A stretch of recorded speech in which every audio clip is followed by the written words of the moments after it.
In this episode, I take a look back on 2017, the highs, the lows, and the things that I've learned.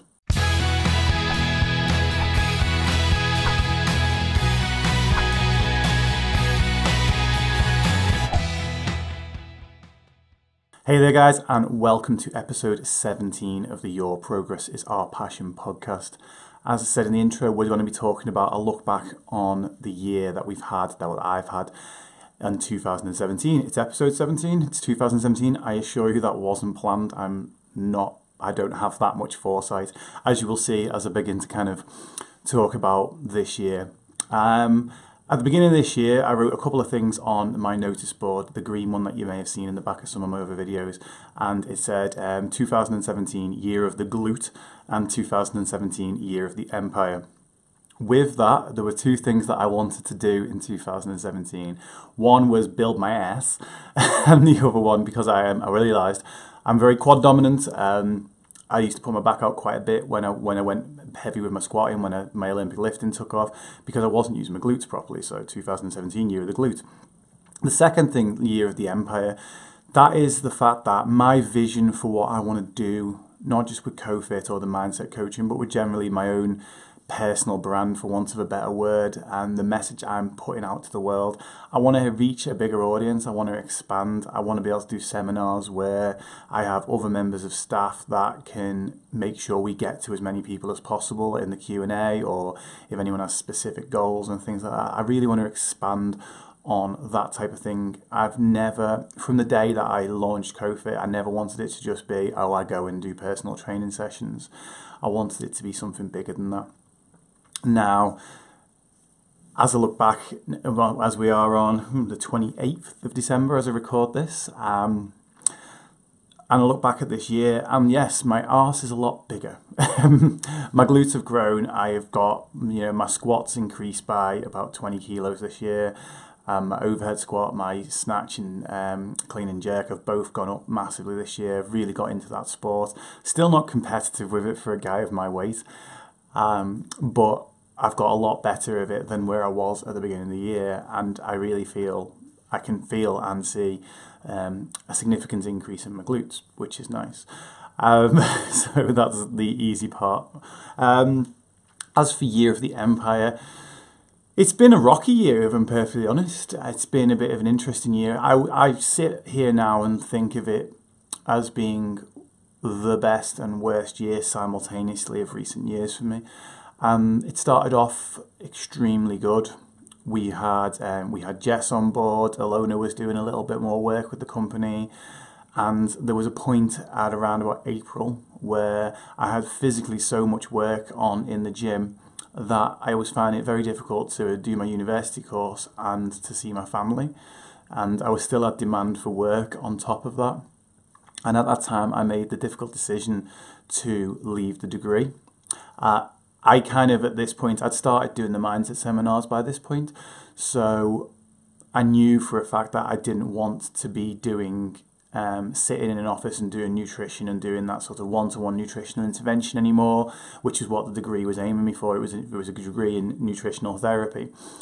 Learned some really cool stuff in the degree, but a lot of the stuff I was learning at the time didn't seem relevant to the clients I had in front of me at that moment.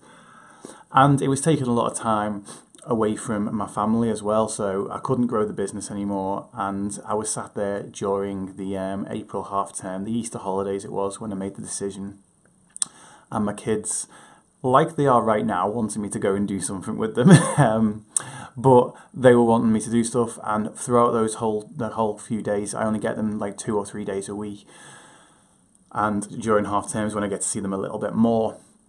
During that time, I was just having to say no more than I was saying yes, because I just had a workload that was coming out of my ears.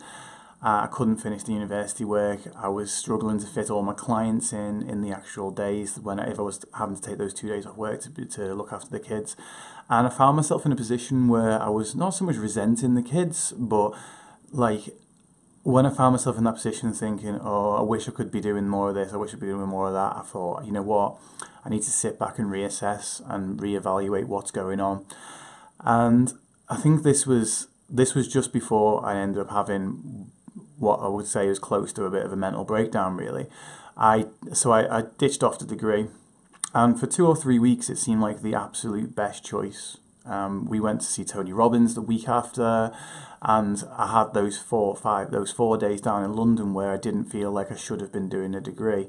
And then I came back from that even more invigorated, ready to kind of like kick things up into a new notch. I took on some of the extra clients that were on the waiting list, and that was, it was just, business was booming. I found myself with those Thursdays and those Sundays that I'd normally be spending on studying, actually working, and the empire thing seemed to be a foregone conclusion at this point. Jess was taking care of every other the clients outside of the sessions. We had an amazing sort of family vibe going on. We were meeting for coffee. We were doing all sorts of other things, and then a month later, the whole thing just came crashing down.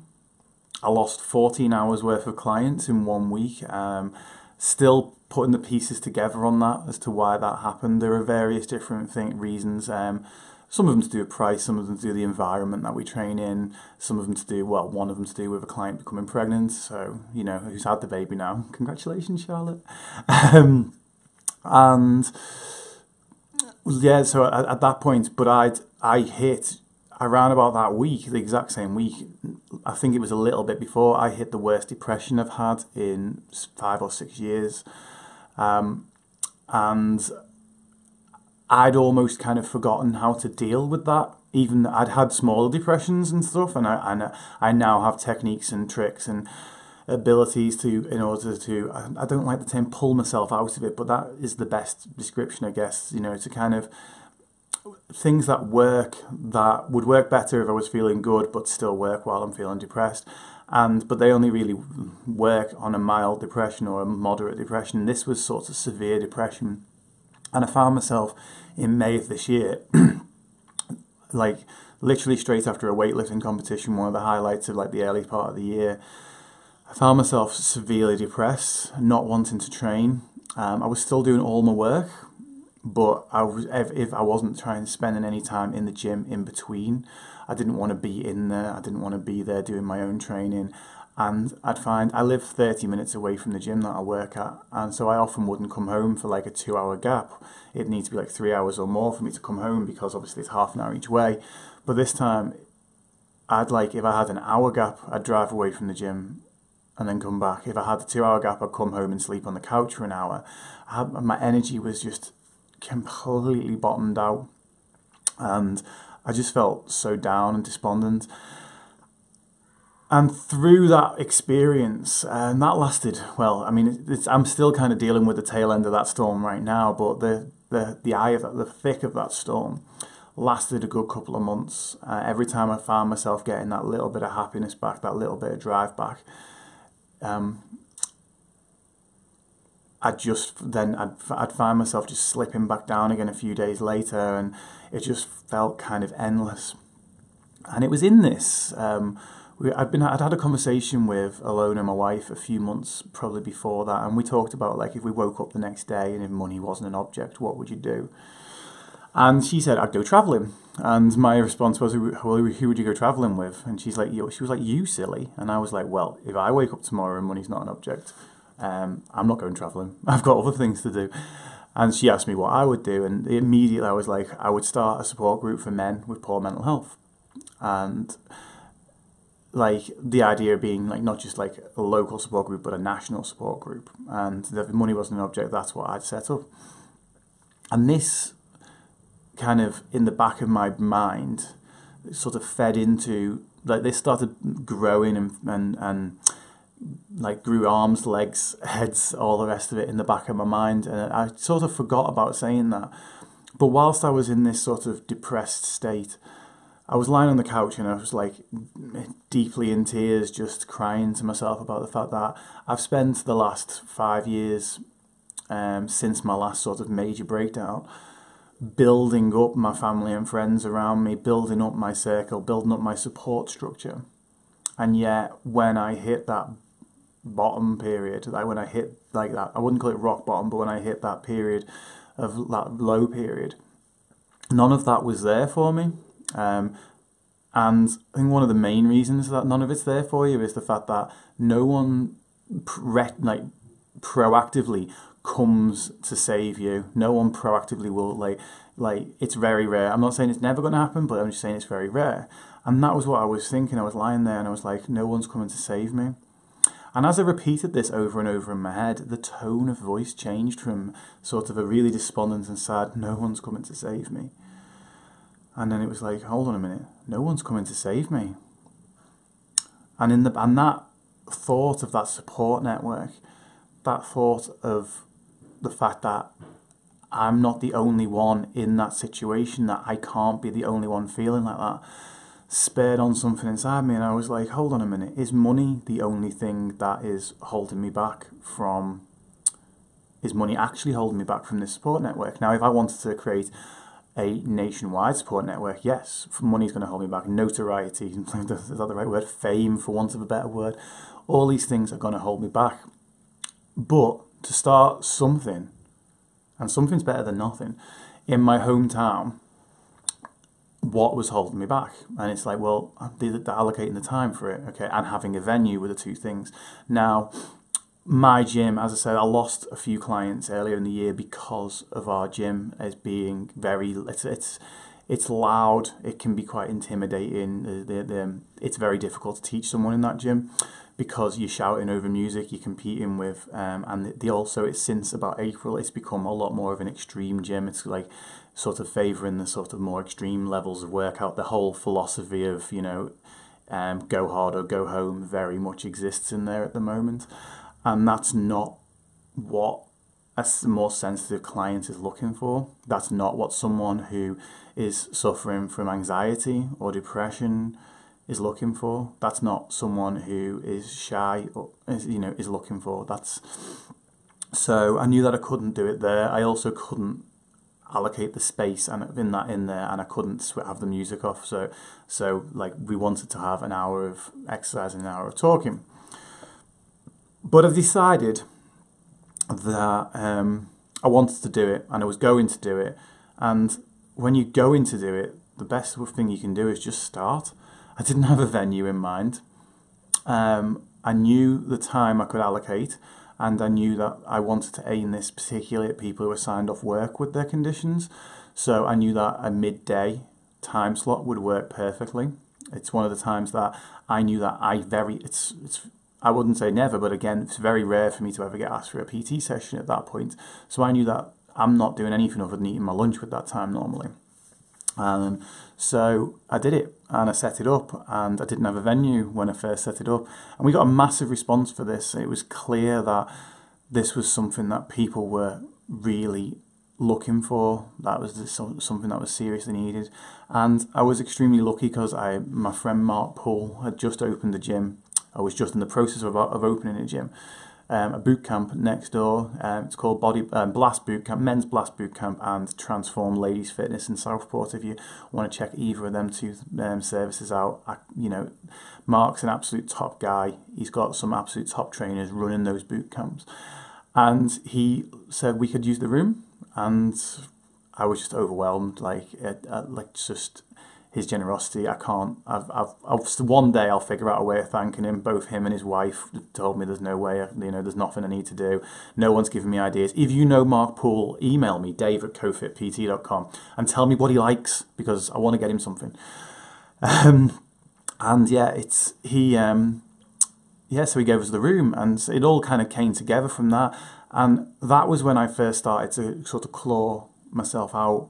And I'd started recording the first episodes of this podcast around about April, and I'd done nothing with them because I had this low energy, this low mood, and all these things that I'd been talking about doing, I had the time to do them because I'd lost clients, but I didn't have the energy or the inclination. And at that point I was like, I just need to start. I just need to do something. I need to get I wanted to release the first 3 podcasts in 1 week. And then I knew that after that, I wouldn't miss a Wednesday. Now, if you're listening to this, I know it's Thursday. It will be going up later. Our internet's terrible. I'm going to my mum's to upload it. And last Wednesday's one, if you only just caught that recently. But I knew that I needed to get it started. So I just set the task of those 3 podcasts, getting them ready. And then that was it. I was good to go. And that happened in September. I launched. So at this point as well, obviously, when the business dropped by that many hours, I had to let Jess go earlier in the year, so I couldn't have another member of staff on. So for me, it felt like everything I put in place at the beginning of the year, just before September, was backsliding. I was in a worse position than I'd been the year before, and this is kind of why I kind of come back to this now, is because this is probably one of the most important parts of the message that I want to put out there, is that there will always be these steps backwards. There will always be a bit of backsliding on whatever journey you are on. That sometimes the step, you say, we're talking about taking a little step every single day. Sometimes it's a step backwards. Sometimes it's a side step. But we need to zoom out and look at the bigger picture of it all and analyse whether or not the overall theme, the overall trend is moving forward.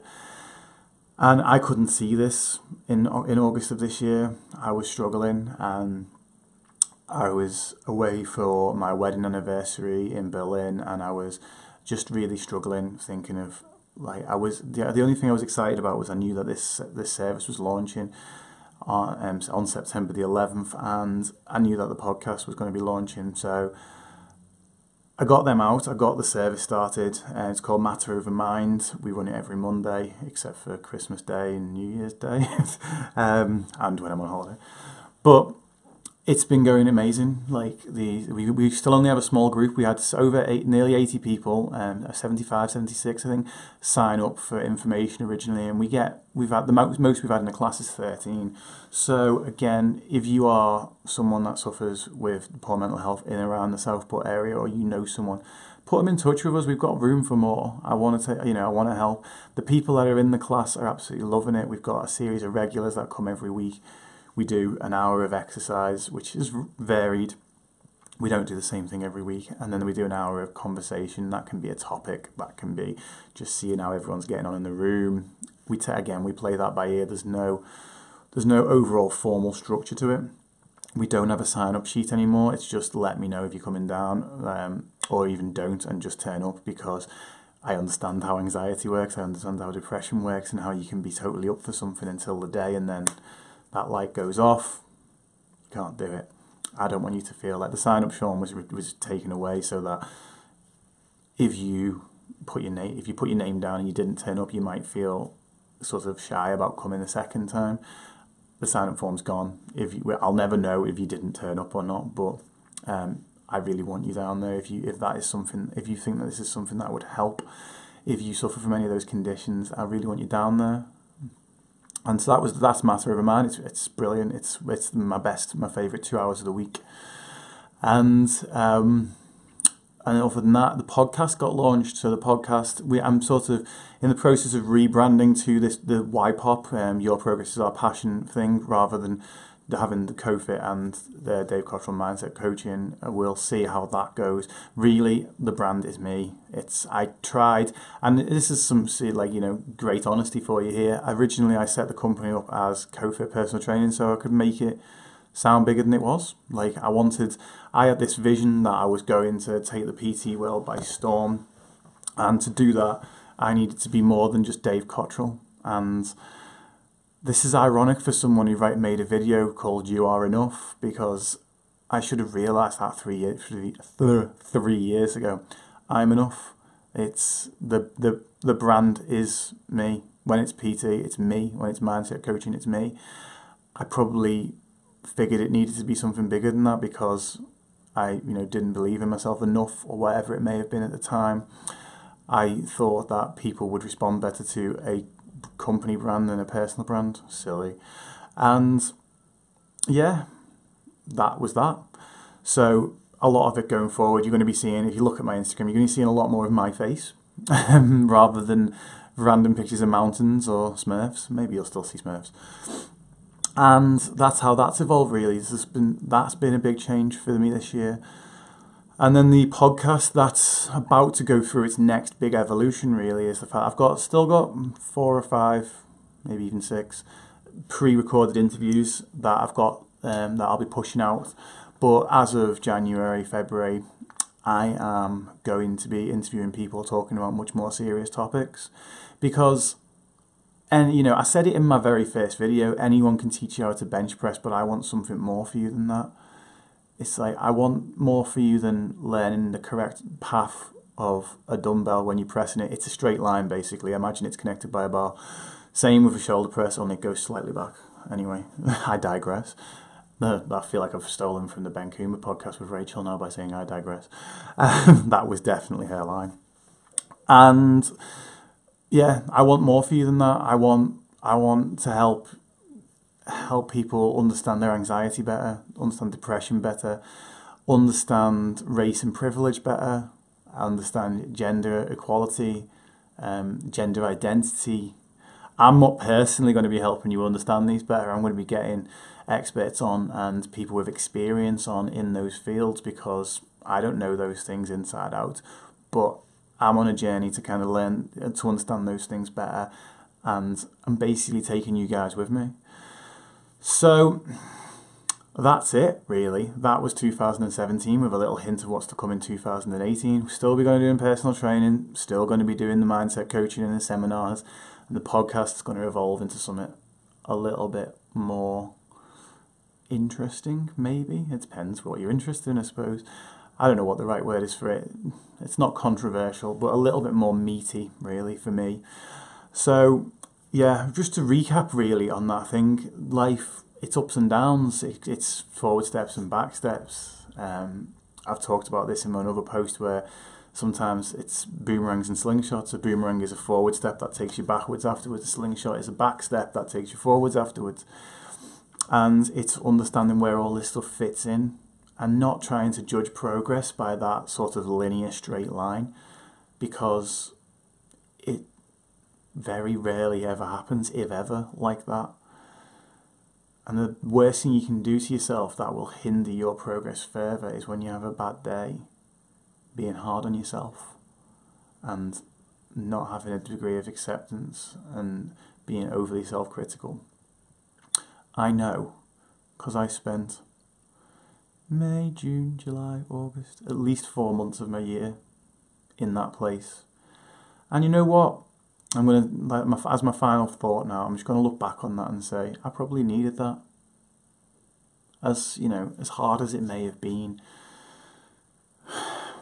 sometimes the strongest things are forged in battle. I'm going to leave it there. This was episode 17. It's the end of 2017 for me. And depending on where you're listening, I don't know what it's going to be for you. I hope you had a wonderful Christmas or Hanukkah or festive period or whatever you celebrate. Pagan Winter Festival. And an awesome new year.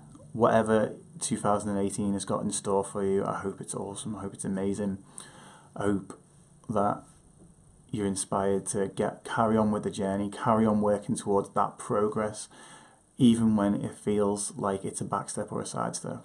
Your progress is my passion, as always. Love you guys, and I will see you in 2 weeks.